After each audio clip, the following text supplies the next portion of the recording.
Yəni, həyat bu qədər fanidir. Həyat bu qədər gözlənilməz acı sürprizlərlə doludur. Və oxuyanda deyirəm, necə, mən gördüm axı, necə oldu, yəni necə? Yəni, ürək budur. Qəflət ölüm dediyimiz budur. Cabiri sevənlər çoxdur və mən inanıram ki, bu xəbəri bugün əksər yox, bütün insanlar təəssüf və kədər hissi ilə qarşıladılar. Çünki Cabir bugünə kimi bizi ancaq güldürüb.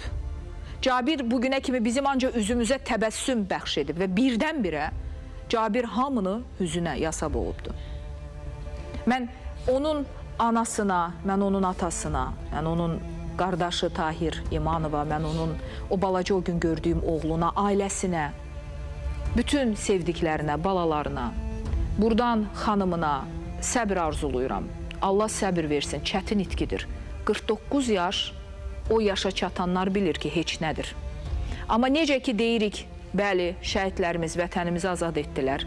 Amma bu 44 günlük vətən müharibəsinə qədər başqa cəhbələrdə də savaş gedirdi bizdə. İnformasiya müharibəsi heç, bizim artıq qanımıza hopmuşdu. Amma bax, Şən və Hazır Cavablar Klubu, Bakılı oğlanlar, Tarniyiz Baku, bunlar hamısı bir mübarizədə idilər və hansı dönəmdə bizə əsrin çempionluğunu gətirmişdilər. Cabirin heç istisnasız bütün o səhnələrdə, tədbirlərdə böyük rolu və payı var idi. Yerin cənnət olsun. Amin.